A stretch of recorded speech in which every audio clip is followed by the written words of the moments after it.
Hello, and welcome to another video from Do the Do, Pass the Lube, Yammy Noob. Today I'm going to go through a list of the top 10 motorcycles to have in the city. The city is a different monster compared to rural and suburban environments, so bikes in the city must have benefits that suburban bikes do not. Higher gas mileage, lighter weight, and smaller dimensions are just a few of the characteristics of what makes a bike perfect for riding in the city. You might be surprised to learn that a heavy, fast leader bike, while looking very cool, is actually not a great city bike to have. I'd like to make the case for 10 different bikes that will make excellent motorcycles to buzz around in the city. Now, you've only got about one more week to get entered for our Yamaha R3 and Suzuki SV650 giveaway.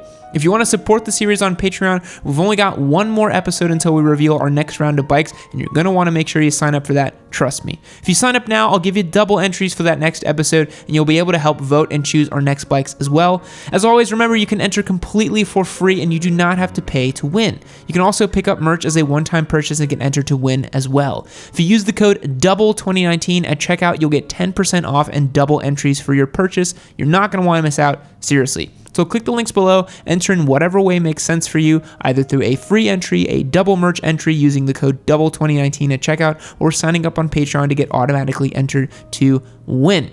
Okay, enough jibber jabber, let's look at these bikes for the city. First up, the Ninja 250, 300s, or 400s. Kicking off this list is the tried and true Kawasaki Ninjas 250, 300s, or 400s. Now, I'm kind of lumping all of these together because these bikes are lightweight, nimble, and compact. They all have that in common. These bikes are gas sippers. Hell, they live off fumes with averages above 60 miles per gallon.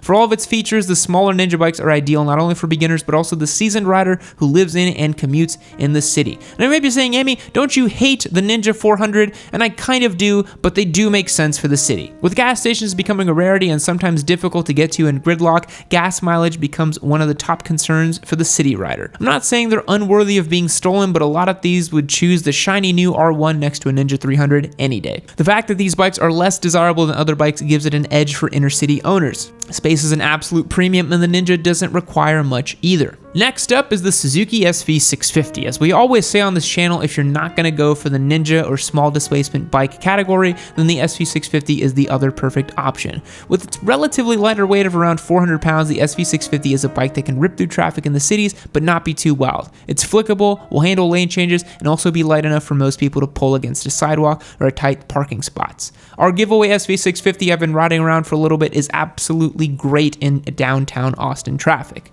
The SV650's reported gas mileage has been around 45 to 60 mpgs, which makes it a very city-friendly bike. What makes this bike even more appealing is you can add saddlebags and head out of the city on a weekend getaway and not feel underpowered, so it's not too limited either. Now, next up might be one of the best options for true city carving. It's the Honda Grom. If you want to sneak your motorcycle up the elevator into your city apartment every night, the Honda Grom is going to be your bike of choice. This nimble and even portable bike gets roughly 100 mpgs off its 1.25 gallon fuel tank. With 125 cc's of mega dank nooner poppin' power, this thing is absolutely perfect for city life.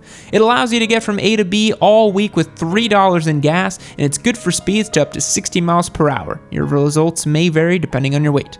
In all seriousness, the Grom is the bike for those who want fun in the city on a motorcycle that still has a clutch and a gearbox. You'll use a backpack to carry everything, but in the end, your bike will be easy to store overnight. It weighs a little over 200 pounds.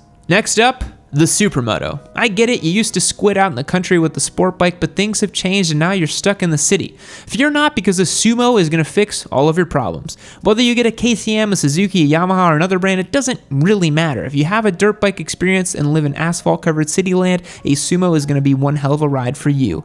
Known for its on- and off-road abilities, we did a video on this. The Sumo will pass traffic, rip across medians, dive into the only patch of woods, and then hit highway speeds without struggling. They're very light and nimble, which makes them awesome to wheelie and stunt, but they're actually going to be really useful in case you need to lug it around in traffic. Its smaller frame allows for lane splitting, while its upright seating allows for better observation in the city. Sumos are a favorite of those who ride them, and they're known for converting riders of one bike into many. They definitely deliver a unique experience on two wheels. Next up is a bit of an oddball choice, but it's the Hyosung GD250R. From the Korean manufacturer comes this 250cc bike that a lot of you may not have heard about. The GD250R is comparable to the Ninja 250 and other bikes in the 250 to 400cc displacement range. What makes the Hyosung such an awesome city bike is its 60-ish miles per gallon and its relatively cheap price. For the cost of a used Kawasaki, you can buy a brand new Hyosung or one with a couple miles on it. Seriously. These bikes aren't much in the world of serious mods, accessory, or even quick resale, but they're a bike when you need one.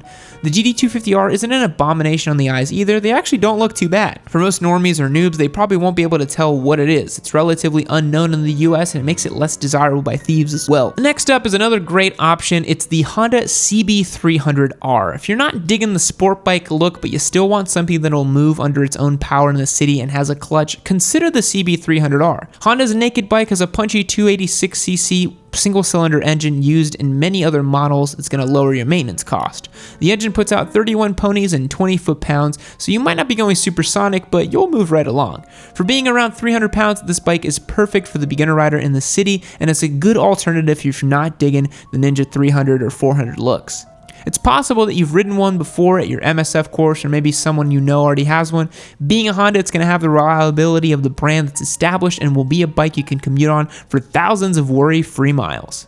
Our next bike is similar to the CB300R, but it's a bit of an upgrade in my opinion. It's the KTM 390 Duke. If you're a KTM dirt bike rider, then you're definitely going to want to be a KTM city rider as well. The 390 Duke has a 373cc single-cylinder engine with 26 foot-pounds of torque. Comes with everything you'd expect in a KTM. Refinement, orange, and a lot more orange. The bike is light, nimble, and very capable of popping nooners throughout the city, or you can just cruise with it. Its size allows for excellent lane splitting capabilities and easing parking lot maneuvers. The KTM touts 50 miles per gallon, which will fare well in the city. With a wet weight of around 340 pounds, the KTM is still able to be maneuvered by smaller riders and even moved around with the help of a friend. Our next bike, it's a bit of a controversial one, Big 4 600cc's. The only true sport bikes or crotch rockets on this list are 600cc bikes from the Big 4 in Japan, Kawi, Honda, Suzuki, and Yamaha. We're using 600cc's and not anything bigger because, well, there just isn't enough room in the city to get the old leader bike and take it for a rip, as we mentioned earlier. Weighing roughly 400 pounds, the 600s are heavy compared to the rest on this list. With fuel consumption of 40 to 50 miles per gallon on average, they're not ideal and if it's tough to get to a gas station, but their consumption reflects how the rider uses them. So what exactly makes them great city bikes? Well, if you're willing to put up with the ergonomics, they allow you to open up. A 600cc bike is too much for the streets, legally speaking, so to have one in the city could be a lot of fun. The highways and interchanges are where the most fun can be had, but when it comes to inner city riding, things can get a little difficult. Luckily, the 600 can still be manhandled to fit into parking spots and will allow you to get your street Rossi on. Bigger cities such as New York and LA come to mind when it comes to having a 600cc city bike. Cities with a staggering amount of highways will make these bikes worth their hassle in gridlock. If you don't want to commit to the super sport lifestyle, consider the naked variants of these bikes as well. Also great city bike options. Our next bike is the Harley-Davidson Street 750. If you're absolutely the type to need to get a Harley-Davidson in the city, then I recommend none other than the Street 750. As one of the smaller bikes in the Harley lineup, a 750cc V-twin with 47 foot-pounds of torque will propel you through anywhere you need to go. Designed to take on bikes such as the SV650 and other sporty standards, the Street 750 has a full suspension, so it's not a hard tail with a rough ride for those pothole-ridden roads. The Street is nimble for being a Harley and weighs in only at 480 pounds. Still on the heavier side of bikes, if you absolutely must have a Harley though, then this would be the city bike to start on. And my absolute pick for the ultimate city bike is the Suzuki Tu 250X. Another bike from some other list comes this formidable little Suzuki. With a weight of roughly 300 pounds, an air-cooled single-cylinder engine, and a fuel consumption of 60-ish miles per gallon, this bike has every reason to be in the city. It features an upright seating position, ergonomic controls, and a classic look based on the 70s bikes in Japan. The Tu 250X is intended for everyday city commuting. Its top speed is around 75 miles per hour, which could make highway use somewhat of a challenge, but for those who don't frequent the highways, it won't be difficult to ride. Its excellent maneuverability, small size, and lightweight make this bike ideal for heavy-duty use in the city, and you can also take it on a back road if you wanted to, in the form of a fire road or a gravel road, or you could even try some single track on it, why not? As a bonus, and as our ultimate two-wheeled city transportation, I'd like to make the case for the humble moped. While most motorcyclists absolutely scoff at the idea of a moped, they're actually the king of the crop when it comes to low-commitment human transportation on two wheels. I've ridden one several times and they're plenty of fun, if a bit slow. And don't take my word for it. Motorcycle guru, known fast guy, and all-around awesome dude, Ari Henning, has a Zuma scooter that he's always exalting on Instagram. So that's all the proof I need that they rule. Scoots are excellent for around the town. So that's it for today's video, my baby yams. Did Papa miss one? Let me know in the comments about what you ride in the city or what you'd like to ride in the city. I'm curious to know the things that matter to city riders most in terms of comfort, convenience, benefits, and features. Don't forget to sign up for our bike giveaway. Time is running out and you're going to want to make sure you got your entries lined up before October 17th. I'll catch you guys next time. See you later.